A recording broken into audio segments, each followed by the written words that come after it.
Hi, in this video we're going to continue working with your law of sines and law of cosine. We're going to focus on the next video on your law of cosine. So for your law of cosine, again, these are non-right triangles. If you're given all the side lengths of the triangle and you want to figure out what one of the angle measures is, we can use the law of cosine. If you're given two of the sides and the angle between the two sides, we can use the law of cosine. So those are your two things that if you're given either all the side measures, use the law of cosine, or if you're given two side measures and the angle between the two sides, you want to use the law of cosine. Otherwise, go ahead and use the law of sine. That one is a little bit simpler versus using the law of cosine. But let's go ahead and look at the law of cosine. We're going to focus the first equation on angle C. So you can do this for angle A or B. I'm going to start it out with angle C. So if we're looking at angle C, say we want to find that angle. To set up our equation, we're going to take the side opposite that angle, which is C. We're going to square it. And then set it equal to the other two sides squared added together. So we have A squared and B squared are our other two sides. And then we're going to subtract 2 multiplied by those other two sides, A and B. And then times the cosine of that angle. So the cosine of your big C, that angle C. So let's go ahead and try that again using one of the other angles. So this time let's go ahead and look at angle A. So say we wanted to find angle A and want to set up my equation. I'm going to use the side opposite that angle. So that would be side little a. Square it. And then set it equal to the other two sides squared added together. So we have B squared plus C squared minus 2 times those other two sides, B and C, times the cosine of that angle, so angle A. Again, it's the same formula, it's just looking at a different angle. So let's go ahead and look at a whole nother figure and see if we can write the equation to find side Q. So if we're looking at side Q, the angle opposite that side is angle Q. So we're going to base our equation on that side and angle. So I'm going to start out with the side. So we take the side squared, so Q squared, equals the other two sides, so R and P, R squared plus P squared, minus 2 times those other two sides, RP, times the cosine of that angle opposite that side. So we're looking for side Q, opposite that side is angle Q. So this would be the equation looking to find Q, side Q. So let's go ahead and looking at an example, actually using the equation. So in example 2, they want you to find the measure of angle A. Okay, good. They tell us where I want to start. So I'm looking for the measure of this angle. So I know that I want to find the angle A. So I need to start with the side opposite that angle. So I want to start with side that has a length of 15. So we have 15 squared equals, actually let me write this over here. 15 squared equals, now we're going to look at the two sides that weren't opposite our angle we're looking for. So we have side lengths 17 and 28. So 17 squared plus 28 squared minus 2 times those two sides, 17 and 28, times the cosine of the angle that we're looking for. So cosine of angle A.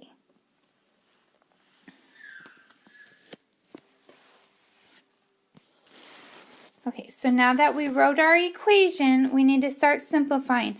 I would take care of all my squares. So we have 15 squared gives us 225. 17 squared gives us 289. 28 squared gives you 784.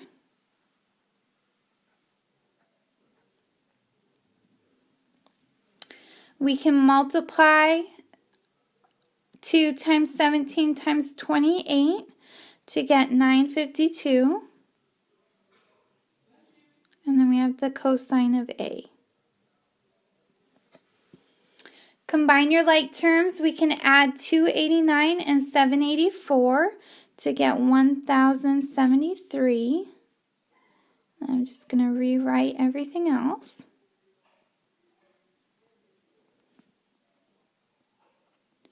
Now our goal is to start getting cosine of A by itself. So we're going to use our inverse operations to move everything to the other side of the equal sign. I'm going to subtract 1073.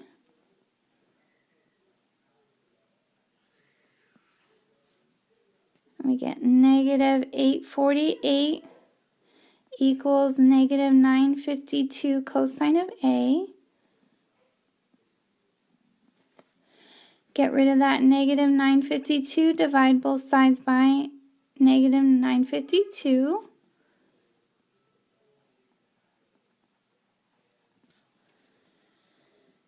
And we get approximately 0.8908 equals cosine of A. And again, we're trying to find the measure of an angle, so we need to use that inverse operation. So we have the cosine, the inverse of cosine of 8908. We're going to punch that in our calculator using our inverse key. And we get approximately 27.026. So the measure of angle A is about 27 degrees.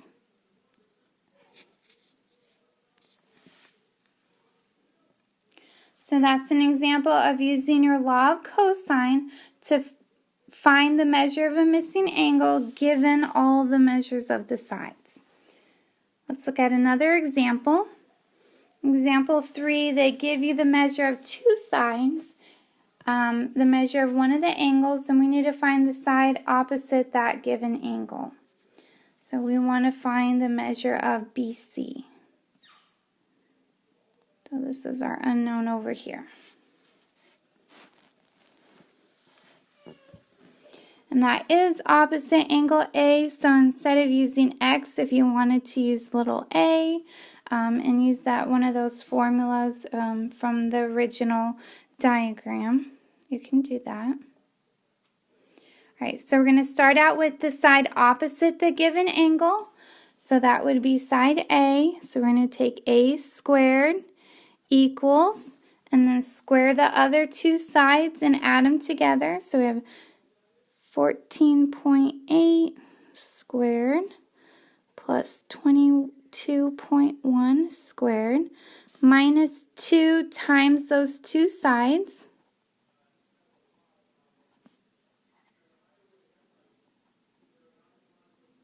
Times the cosine of the angle opposite that side. So the cosine of angle A, which is 142.2. I would simplify your squares. So we have 14.8 squared gives us 488.41. And then 22.1 squared gives us, oops, I did that backwards. 14.8 squared is 219.04. And 22.1 squared is that 488.41. 0.41. You can multiply your 2 times 14.8 times 22.1, and that gives us 654.16. And then we can also simplify the cosine of 142.4, just punching that in the calculator, and we get negative 0.7902. Just keep simplifying. So I'm going to add my two numbers together, 219.04 plus 488.41, and we get 707.45. Then I'm going to multiply negative 654.16 times negative 0.7902. Two negatives give us a positive, so it's going to be plus 516.917232. That equals our a squared. Add it up, and we get 1,224.367232. 3673. 232 equals your a squared. Last step, we're almost there, getting that side. A squared equals that, so to get rid of the square, we're going to take the square root of both sides. So the square root of that gives us approximately 34.99 equals that a.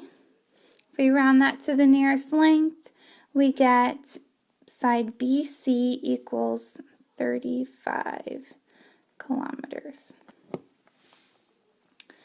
Alright, so that's where we can find the length of a missing side given the other two sides and the angle between. So let's look at one more example just like that. We're going to set up our equation. We know one of the angles. We're looking for that side opposite. So we have a squared equals your other two sides, 27 squared plus 23 squared, minus 2 times those two sides, times the cosine of the angle, 114. And then just keep simplifying. 27 squared gives us 729. 23 squared is 529.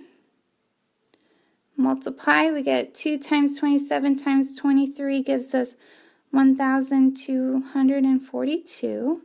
The cosine of 114 would be negative 0.4067. And again, I'm just simplifying this here. Add them up, we get 1,258. Multiply, we get a positive 505.1214. Last step, add those together and we get 1,763.1214. And actually that wasn't the last step. We have a squared equals that. So take the square root of both sides and we get a equals 41.9895. So that's about 42 inches for the length of side BC.